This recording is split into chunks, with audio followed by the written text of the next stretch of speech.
اور دوسری بات یہ ہے کہ یہ جو خصوصی طور پر عائشہ بنت طلحہ رضی اللہ تعالی عنہا کا واقعہ بیان کرتے ہیں، اب جب ڈیبیٹ میں اور ٹی وی چینل پر بیٹھ کر یہ واقعہ بیان کریں گے تو ٹی وی دیکھنے والوں کو، نیوز سننے والوں کو یہ شاید ان کو یہ معلوم ہو کہ بھئی اسلام میں تو پردہ ہے ہی نہیں۔ گورنر صاحب کی اسپیچ سن کر، گورنر صاحب کا اور یہ نیوز چینل دیکھ کر دیکھنے والوں کو یہ محسوس ہوگا کہ اسلام میں پردہ نہیں ہے اور آج تک ہمیں غلط بات ہی بتلائی گئی تھی۔ تو محترم ناظرین، گورنر صاحب نے جو واقعہ بیان کیا ہے یہ بالکل غلط ہے، یہ واقعہ صحیح نہیں ہے۔ اور جب واقعہ ہی صحیح نہیں ہے تو یہ جو دعویٰ کر رہے ہیں کہ اسلام میں پردہ نہیں ہے، اسلام کی پہلی جنریشن نے پردہ نہیں کیا ہے، تو ان کی بات یہ کیسے مان لی جائے گی؟ اچھا، آپ سوچ رہے ہوں گے کہ واقعہ کیسے صحیح نہیں ہے؟ واقعہ اس لیے صحیح نہیں ہے، دیکھو شریعت اور اسلام، مذہب اسلام آخری مذہب ہے اور اس میں کسی کو رد و بدل کرنے کی بالکل بھی اجازت نہیں ہے۔ اللہ نے ہمیں یہ مکمل دین دیا، مکمل مذہب دیا، نہ اس میں کمی ہو سکتی ہے نہ اس میں اضافہ ہو سکتا ہے۔ اللہ نے اور اس کے رسول نے ایسے اصول بتلائے جس کی وجہ سے یہ مذہب محفوظ ہو گیا اور اس میں کوئی اپنی رائے سے، اپنے ذہن سے کچھ داخل نہیں کر سکتا اور اس دین میں سے کچھ کم نہیں کر سکتا ہے۔ ایسے پختہ اصول بتلائے ہیں اس کے۔ ان اصولوں میں سے ایک بات یہ بھی ہے کہ دین کی اگر ہم کوئی بات لیں گے تو ایسے لوگوں سے لیں گے جو نیک ہوں گے، جن کے اوپر بھروسہ ہوگا، ان کا کردار بھی اچھا ہوگا، ان کے اخلاق بھی اچھے ہوں گے، ان کے اندر دینداری ہوگی، ان کے دلوں میں اللہ کا خوف ہوگا، آزاد خیال کے نہیں ہوں گے اور اللہ سے ڈرنے والے ہوں گے۔ اس طرح کے اگر لوگ ہوں گے، بیان کرنے والے ہوں گے، تو ان کی بات مانی جائے گی۔ ہر کسی آدمی کی بات دین کے سلسلے میں نہیں مانی جائے گی۔ انہوں نے جو واقعہ عائشہ بنت طلحہ رضی اللہ تعالیٰ عنہ کا بیان کیا ہے، یہ واقعہ بیان کیا ہے ابو الفرج اصفہانی کی کتاب کتاب الاغانی سے۔ ابو الفرج کی یہ کتاب ہے کتاب الاغانی۔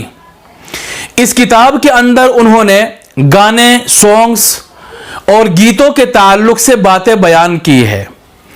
یہ کتاب معتبر نہیں ہے کیونکہ اس میں ہر بات پختہ نہیں ہے۔ جیسا آج بھی آپ دیکھتے ہیں بہت ساری کتابیں مارکیٹ میں ملتی ہے ہر فن کے تعلق سے، لیکن آدمی اور خریدنے والا جو کتابوں سے تعلق رکھتا ہے ہر کتاب پر بھروسہ نہیں کرتا اور کتاب کی ہر بات پر بھروسہ نہیں کرتا۔ وہ یہ جاننے کی سب سے پہلے کوشش کرتا ہے کہ اس کا لکھنے والا کون ہے، یہ کیسا ہے، اور اس نے جو باتیں لکھی ہیں وہ اس نے کہاں سے حاصل کی تھی، کس لیول کی وہ باتیں ہیں۔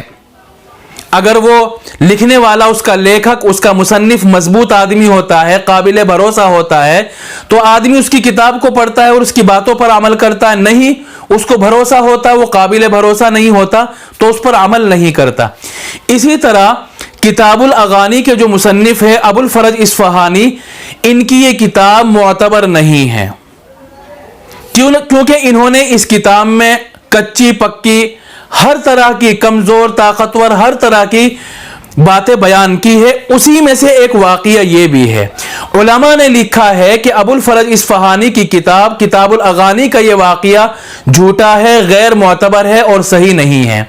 معلوم نہیں انہوں نے کہاں سے دیکھ کر یہ لکھ دیا، کس سے سن کر یہ لکھا ہے، تو یہ واقعہ بالکل بھی معتبر نہیں ہے اور نہ ان کی کتاب معتبر ہے، بلکہ جو اس کے لیکھک ہے ابو الفرج اصفہانی اور اس کے جو مصنف ہے وہ بھی قابل اعتبار نہیں ہے۔ محدثین نے اور علماء نے تصریح کی ہے کہ دین کے سلسلے میں، مذہب کے سلسلے میں ابو الفرج اصفہانی کی بات معتبر نہیں ہے۔ اب آپ خود دیکھ لیجئے، یہ واقعہ جو گورنر صاحب بار بار بیان کرتے ہیں اور اس بات کا پختہ ثبوت دینے کی کوشش کرتے ہیں کہ اسلام میں حجاب نہیں ہے، پردہ نہیں ہے، جو ان کی بہت مضبوط دلیل، جس کو وہ بہت مضبوط دلیل سمجھ رہے تھے، اس کی حیثیت یہ ہے کہ وہ دین کے اصولوں پر کھری نہیں اترتی ہے، وہ یہ واقعہ جھوٹا ہے اور غیر معتبر ہے، اس سے کوئی دلیل حاصل نہیں کی جا سکتی۔ اور اگر مان بھی لیا جائے کہ یہ واقعہ سچا ہے، یہ واقعہ صحیح ہے، اگر 1% اور 1% مان لیا جائے کہ یہ واقعہ صحیح بھی ہے، تو صرف ایک عورت کے اس واقعے کی وجہ سے دوسرے تمام دلائل کو چھوڑ دیا جائے گا۔ آپ قرآن کو پڑھیں، قرآن کا مطالعہ کریں، احادیث کا مطالعہ کریں، صحابی کے حالات کو جانیں، ان کے واقعات کو پڑھیں، تو معلوم ہوگا کہ صحابیات کا کیا معمول تھا۔ جو اسلام کے پہلے باشندے اور جنریشن ہے، جو پہلے مسلمان ہیں، ان کی عورتیں اور ان کی بیویاں، بیٹیاں پردہ کرتی تھی یا نہیں کرتی تھی؟ جب آپ قرآن و احادیث کا اور تاریخ کا، اسلامی تاریخ کا مطالعہ کریں گے تو معلوم ہوگا کہ پردہ کرنا ایک شرعی حکم ہے۔ اسلام میں حجاب ہے، اسلام میں پردہ کرنا ہر عورت کے لیے ضروری ہے۔ قرآن میں دیکھ لیجئے، قرآن کریم میں ہے وَقُلْ لِلْمُؤْمِنَاتِ يَغْضُضْنَ مِنْ أَبْصَارِهِنَّ وَيَحْفَظْنَ فُرُوجَهُنَّ وَلَا يُبْدِينَ زِينَتَهُنَّ إِلَّا مَا ظَهَرَ مِنْهَا وَلِيَضْرِبْنَ بِخُمُرِهِنَّ، اس میں وَلِيَضْرِبْنَ بِخُمُرِهِنَّ، اللہ نے قرآن کریم میں خود ارشاد فرمایا کہ اپنے چہروں پر دوپٹہ ڈال کر یا کپڑا ڈال کر پردہ کرنا چاہیے، ان کو باقاعدہ حکم دیا۔ قرآن کریم کی دوسری آیت میں ہے یا ایھا النبی قل لازواجک وبناتک ونساء المؤمنین یدنین علیہن من جلابیبہن، اللہ نے نبی کو حکم دیا کہ آپ اپنی بیویوں کو، اپنی بیٹیوں کو اور عام مسلمان عورتوں کو یہ حکم دے دو کہ آپ آئندہ چہرے کا پردہ کرے گی، اپنے چہرے پر پردہ ڈالے گی، دوپٹہ جس طرح بھی ہو سکتا ہے، برقع تو ضروری نہیں ہے، لیکن چہرہ چھپانا، چہرے پر کپڑا ڈالنا یہ ضروری ہے۔ اب وہ آدمی کی اپنی مرضی ہے، عورت کی اپنی مرضی ہے، برقعے کی شکل میں پردہ کرنا چاہے برقعے سے کر لے، دوسرے دوپٹے سے یا کپڑے سے پردہ کرنا چاہے، حجاب ڈالنا چاہے تو ایسا کر لے۔ تو چہرے کا پردہ تو ضروری ہے، اس میں عورت کو اختیار نہیں ہے، لیکن کس طریقے سے پردہ کرے گی، کون سے کپڑے سے پردہ کرے گی، شریعت میں اس میں چھوٹ دی گئی ہے، چاہے آپ کالے برقعے سے کریں یا نیلے برقعے سے کریں یا دوپٹے سے کریں۔ بہرحال گورنر صاحب کی یہ بات بالکل بھی قابل قبول نہیں ہے اور قابل اعتبار نہیں ہے۔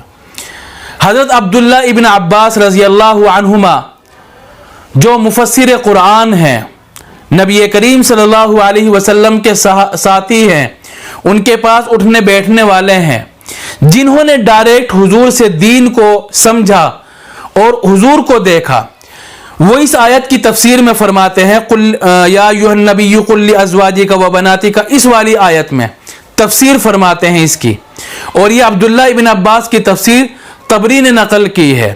عبداللہ ابن عباس رضی اللہ تعالیٰ عنہما فرماتے ہیں کہ اس آیت میں اللہ نے مسلمان عورتوں کو حکم دیا کہ اپنے چہرے کے اوپر سے پردہ ڈال کر، سر کے اوپر سے دوپٹہ لائے، کپڑا لائے، حجاب لائے، اور اس کو اپنے چہرے کے آگے لا کر اپنے چہرے کا حجاب کرے اور پردہ کرے۔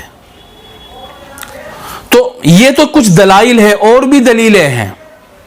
قرآن میں بھی پردے کا حکم ہے، احادیث میں بھی پردے کا حکم ہے، اور اس وقت مسلمان عورتوں کے حالات اور واقعات کا آپ مطالعہ کریں گے سیرت میں، اسلامی تاریخ میں، تو آپ کو معلوم ہوگا کہ اسلام میں پردہ کرنا ضروری ہے، اسلام میں پردہ کرنے کا حکم دیا گیا ہے۔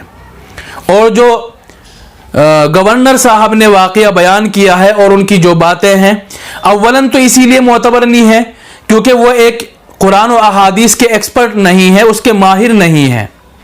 ہر آدمی، اب اگر کسی کے پاس لوہا ہے، تانبا ہے، اور لوگوں کو سمجھ میں نہیں آ رہا ہے کہ بھئی یہ سونے کا ہے، چاندی کا ہے یا لوہے کا ہے، تو لوگ کس کی بات مانتے ہیں؟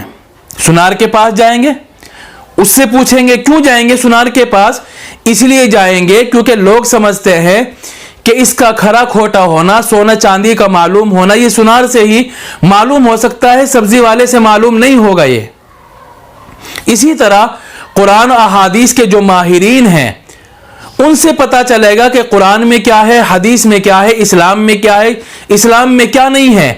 جو سیاست سے تعلق رکھتے ہیں، جن کا مطالعہ سیاست کا ہے، وہ اپنی بات سیاست تک محدود رکھے، اسلام میں قرآن و احادیث میں وہ گھسنے کی کوشش نہ کریں۔ اگر وہ کوئی بات بیان بھی کرتے ہیں تو ان کی بات قابل قبول نہیں ہو۔